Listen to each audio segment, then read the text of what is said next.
senadora doctora Liliana Wimber, doctor Jorge Carlos Guerrero, distinguido público aquí presente. Debimos ser 3 los que interviniéramos en este coloquio, pero por razones solo atribuibles al azar, solamente me corresponde a mí presentarme con este tema sobre Eduardo Galeano.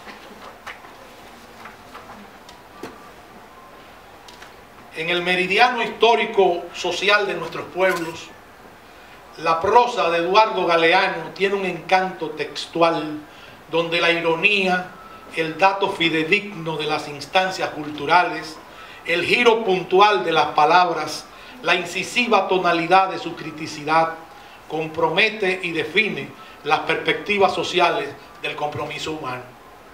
Galeano es un cronista de la posmodernidad, del tiempo líquido, como lo define Simon Bauman, donde la carencia de sentimientos continuos y de permanencia de valores cede a un ensimismado tiempo digital y cibernético que nos desprotege del escalpelo de la criticidad, que todo ajuste requiere para procesar las épocas reemplazantes, las evoluciones humanas y espirituales que forjan el incesante vínculo solidario, única atadura humana que puede reivindicar el llamado sentido de vivir. Galeano asume la visión histórica con datos irrefutables que explican la pobreza y la marginalidad de nuestras sociedades. Su obra, Las venas abiertas de América Latina, definió en el marco conceptual de las últimas décadas del siglo XX toda la panorámica mundial, toda la panorámica colonial, neocolonial, imperialista, libertaria y capitalista trazada, los focos hegemónicos del poder imperial, los centros periféricos, la teoría de la dependencia tan popular en los cubículos universitarios en los años 70, la tesis de la CEPAL, el milagro brasileño, el modelo de sustitución de importaciones, el quebrantamiento de los modelos constitucionales, el asomo salvaje del cuartel al poder, en una inmisericordia campaña de aniquilamiento de toda idea progresista, la resistencia de los pueblos, la caída del grito y esa persistencia tosuda, esa fe inigualable en la victoria en una edad de realizaciones e igualdades sociales. Cuando Galeano nos visitó la última vez que yo recuerde, en el marco de la celebración de una de las ferias del libro, no pudo comprender el referente teórico de presentación que hizo un poeta dominicano de su obra. El telón de fondo del acto era en esos momentos la caída vertical de la Unión Soviética y el derrumbe de la utopía socialista. El poeta, quien admiraba a Galeano, quiso travesear con las palabras y los sueños, como lo hacía en sus textos, con los pájaros, las metáforas y el amor. En su musicalidad constante habló de contrastes y de nuevos cambios, sin darse cuenta que en el anónimo inventario teórico las dudas persistían, los temores se acrecentaban y no había garantía en la posmodernidad de la creación en una sociedad libre y de hombres nuevos. Si lo que desaparecía era una constante dogmática del pensamiento y una farsa burocrática que no paría un mundo diferente, tampoco era cierto que había nacido una variable posible de enfoque plural que auspiciara un reordenamiento social viable. No hubo la noche de presentación de Galeano ninguna posibilidad de arreglo. Quienes esa noche intervinimos como mediadores no requeridos para impedir que Galeano enfocara la divergencia como disensión amable, no pudimos evitar su desagrado.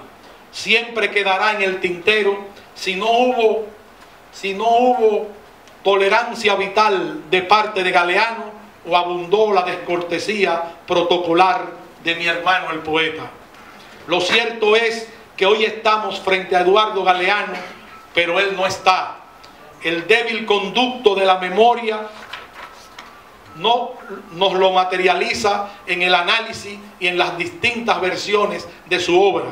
Él está convaleciente, pero tampoco está mi hermano el poeta, que ahora desanda universos y galaxias y debe estar columpiándose en los estribos solares. Pero estamos nosotros, hombres y mujeres de transición, como nos llamó el poeta cubano Roberto Fernández Retamar, y en el mismo escenario de aquel desagrado está el desagravio. La feria le acaba de otorgar a Galeano el Premio Internacional Pedro Enrique Sureña, compartido con el gran aeda nicaragüense Ernesto Cardenal. Decide Enrique Sureña y el firmamento humanista de Hispanoamérica se llena, se cubre con las letras inmensas de su nombre. Y nosotros aquí, restituyendo la palabra que Galeano nos dejó aquella noche, cuando reivindicó su accionar intelectual como escritor para advertirnos que la profundidad de la crisis ameritaba soluciones radicales, acometidas sociales, que liquidaran el poder del capital monopolista, que frenara el libre mercado sin compensación social y le pusiera fin a las guerras de exterminio, a los intereses malvados que regurgitan sobre el escenario de la historia, su desperdicio de ambición, codicia y dominación de los pueblos. ¿Qué ha cambiado para que los textos de Galeano no sean actuales?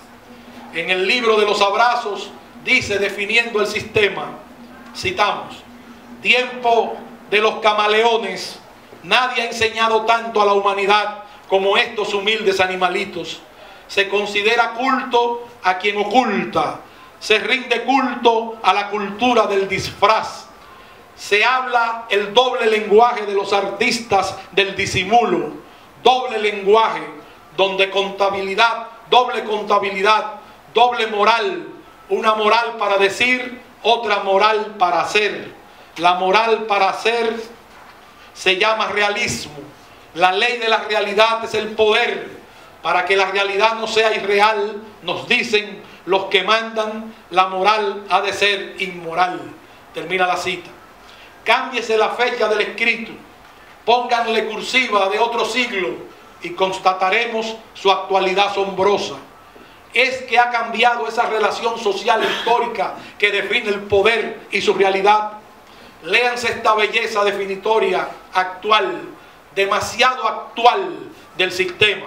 Citamos a Galeano: los funcionarios no funcionan, los políticos hablan pero no dicen, los votantes votan pero no eligen, los medios de información desinforman, los centros de enseñanza enseñan a ignorar, los jueces condenan a las víctimas, los militares están en guerra contra sus compatriotas, los policías no combaten los crímenes porque están ocupados en cometerlos, las bancarrotas se socializan, las ganancias se privatizan, es más libre el dinero que la gente está al servicio de las cosas.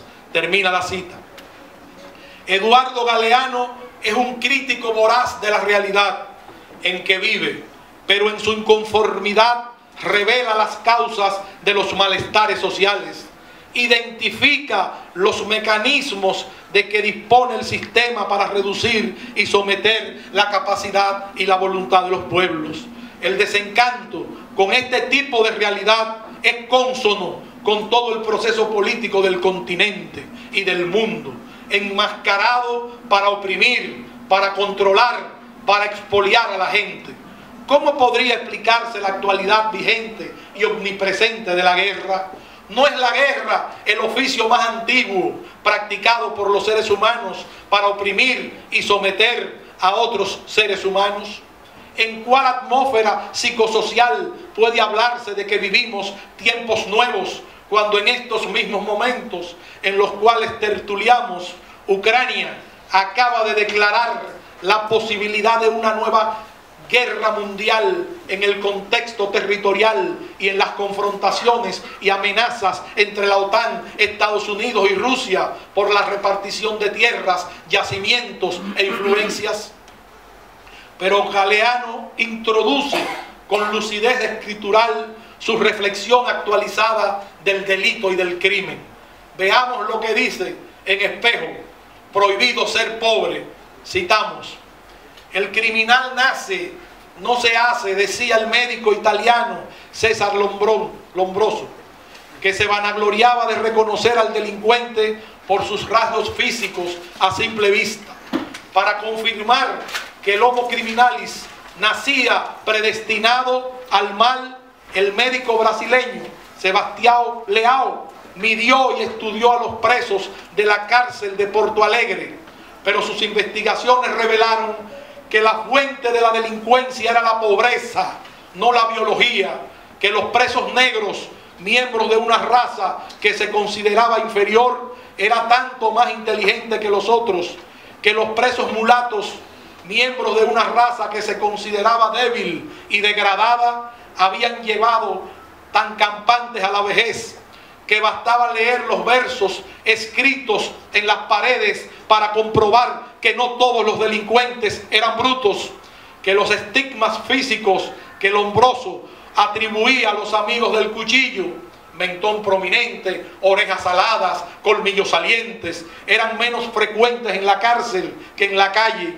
que la falta de barba no podía ser una característica de los enemigos del orden público, como Lombroso afirmaba, porque entre los muchos presos de Porto Alegre no había más de 10 lampiños, y que el clima ardiente no favorecía el delito, porque los índices de criminalidad no aumentaban en verano. Termina la cita. Estas anotaciones han perdido vigencia. Finalizando el siglo pasado, las guerras étnicas violentaron el orden demográfico y territorial de Europa.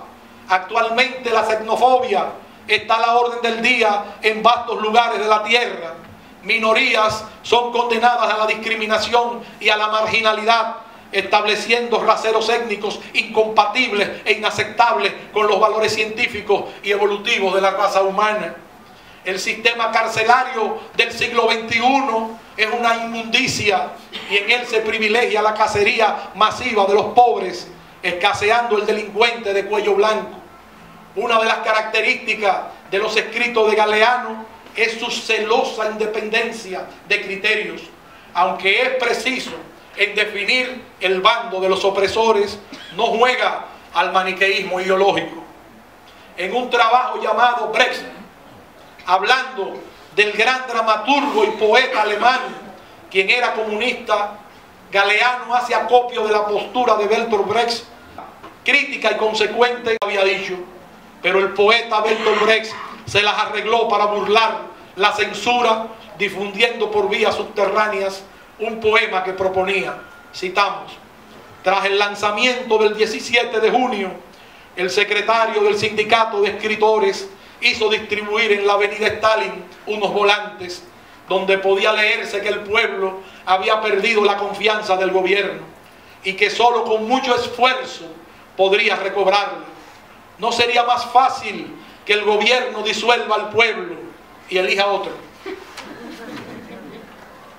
No subsisten actualmente dictaduras y gobiernos sectarios en todos los continentes que, lejos de rectificar sus políticas públicas, empujan a los pueblos a las luchas y demostraciones de descontento y son a la vez reprimidos. No existen gobiernos que manipulan declaraciones para favorecer sus decisiones, controlan los medios, organizan encuestas y confunden a la opinión pública. No hay lugares del mundo donde se impide el acceso a las redes de la internet para controlar de manera arbitraria la información y el conocimiento de la verdad. ¿Cuántos Bertolt Brecht son capaces de asumir desde las burocracias oficialistas de los estados modernos una actitud semejante de crítica al poder? Eduardo Galeano se burla de cierto tipo de modernidad en un comentario donde reivindica lo ecológico y lo somete a cuestionamiento. Dice, cito: ¿quién es el amo? El coche es tu mejor amigo, informa un anuncio. El vértigo sobre las ruedas te hará feliz, viva la pasión, ofrece otro anuncio. La publicidad te invita a entrar en la clase dominante mediante la mágica llavecita que enciende el motor.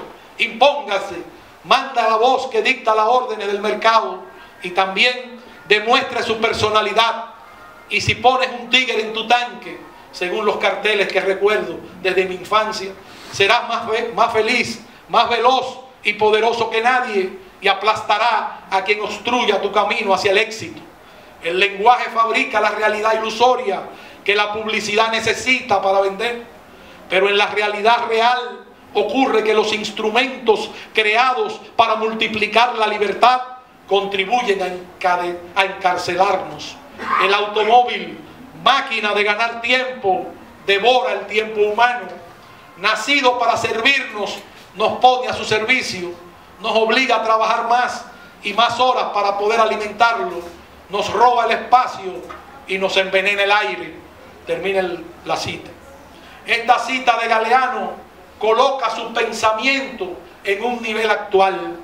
Nunca como ahora somos víctimas de este tipo de publicidad que nos crea necesidades superfluas, que nos convierte en consumidores compulsivos, que nos despoja de atributos y valores humanos, que multiplica el gen egoísta y nos aleja de la solidaridad, que, como dice Galeano, es superior a la caridad, ya que esta última es humillante porque se ejerce verticalmente desde arriba, mientras la solidaridad es horizontal e implica respeto mutuo.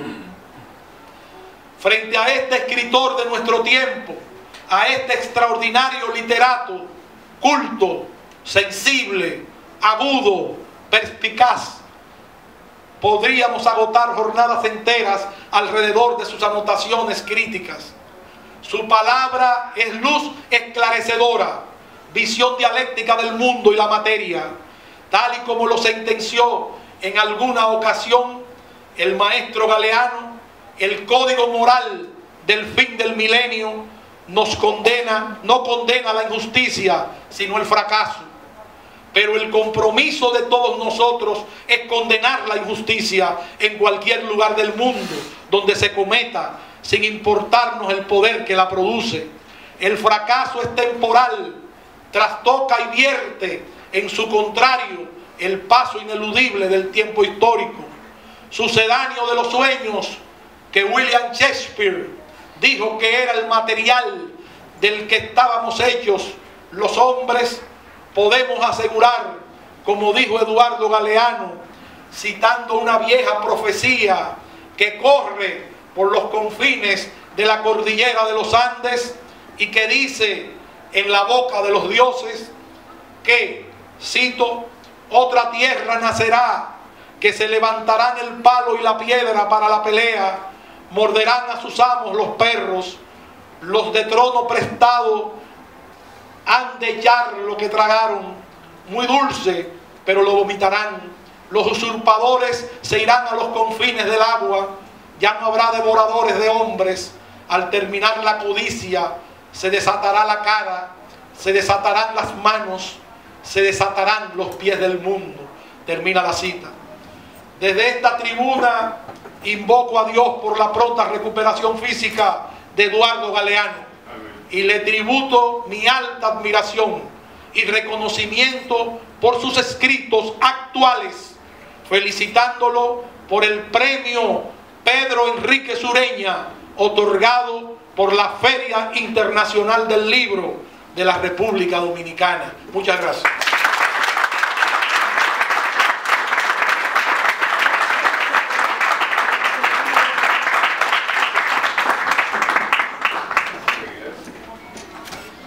¿La historia se repite? ¿O se repite solo como penitencia de quienes son incapaces de escucharla? Eduardo Galeano.